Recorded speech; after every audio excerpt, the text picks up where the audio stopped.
Ağcabədi şəhərində son dövrlərdə əhalinin sosial rifahının yüksəldilməsi, infrastrukturun yenilənməsi və yaşayış şəraitinin yaxşılaşdırılması istiqamətində mühüm abadlıq tədbirləri həyata keçirilir. Belə ki, Ağcabədi Bələdiyyəsi tərəfindən ardıcıl və məqsədyönlü işlər aparılır.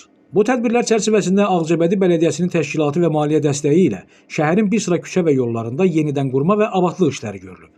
Ümumilikdə 7330 metr ərazidə yollar qreyderlə hamarlanaraq çınqıl daşlarla döşənib. Layihə çərçivəsində Məmmədəmin Rəsulzadə küçəsində 2190 metr, Qarabağ küçəsində 350 metr, Nəcəf Allahverdiyev küçəsində 800 metr, Həzə Aslanov küçəsində 90 metr və Üzeyir Hacıbəyov təsərrüfatı ərazisində isə 3900 metr məsafədə yol bərpa işləri həyata keçirilib. İşlərin görülməsi zamanı yollar əvvəlcə xüsusi texnika ilə qaşınaraq hamarlanıb, daha sonra isə çınqıl döşənib. Xüsusilə küçələrarası yolların yenilənməsi vətəndaşların gündəlik gediş-gəlişində böyük rahatlıq yaradıb. Şəhər sakinləri bildirirlər ki, uzun müddət istismar olunan bəzi küçələrdə yol şəraiti qənaətbəxş deyildi və bu gündəlik hərəkətə çətinlik törədirdi. Hazırda həyata keçirilən bərpa işləri nəticəsində həmin küçələrin sosial infrastrukturu əhəmiyyətli dərəcədə yaxşılaşdırılıb. Küçələrin ümumi siması daha müasir görkəm alıb. Mən Həsənov Şeyfəli Sultanoğlu minnətdarlıq edirəm İsmail müəllim başda olmaqla rəhbərliyə, sağ olsunlar. Yollar həqiqətən də çox bərbad gündə idi. Palçıqdan, yəni yağanda hərəkət eləmək mümkün deyildi. İndi şükürlər olsun ki, bu cür qəşəng yol düzəltdilər. Həm uşaqların, həm böyüklərin buradan gedib gəlməyi çox çətin idi. Var olsunlar, minnətdarlıq edirik. Allah var eləsin. Belə olanda hamının da ürəyincə olur. Var olun, minnətdarlıq. Mən Rəzmico Təranə Məmmədcan qızı. Bu günlərin bu yolun çəkilməyi, düzəlməyinə çox sevindik. Ona görə ki, uşaqlarımız palçığın içində gedirdi məktəbə.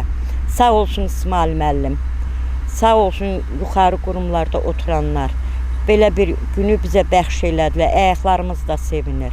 Allah ömürlərini uzun eləsin. Amma İsmail müəllim sağ olsun, bu günlərin böyük bir işlər görürlər burada. Sağ olsunlar, Allah ömürlərini uzun eləsin. Təşəkkür eləyirəm.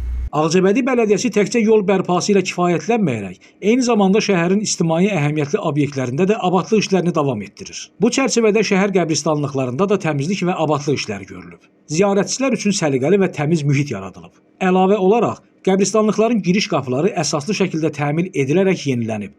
Ətraf ərazilərin səliqə-səhmanı təmin edilib. Hazırda bələdiyyə tərəfindən aparılan abadlıq tədbirlərinin davamlı xarakter alması şəhərin inkişafına, əhalinin həyat səviyyəsinin yüksəlməsinə və yaşayış mühitinin daha müasir standartlara uyğunlaşmasına əhəmiyyətli təsir göstərir. Ağcabədi Bələdiyyəsi şəhər və kənd ərazilərində sosial-iqtisadi inkişafı təmin edən layihələrin icrasını ardıcıl şəkildə davam etdirir. Bu istiqamətdə görülən işlər bələdiyyənin tabeliyində olan 3 kənd və şəhər ərazisində sosial rifahın daha da yaxşılaşmasına, sakinlərin gündəlik həyatında rahatlığın və məmnunluğun təmin olunmasına mühüm töhfələr verir. Məlumat üçün bildiririk ki, Ağcabədi Bələdiyyəsinin kollektivi bundan sonra da əhalinin həyat səviyyəsinin yaxşılaşdırılması, şəhərin abadlaşdırılması və ictimai rifahın yüksəldilməsi istiqamətində fəaliyyətini ardıcıl və məqsədyönlü şəkildə davam etdirəcəkdir. Gündüz Sevindik, Kənan İsayev, Aran Ağcabədi İnternet televiziyası üçün.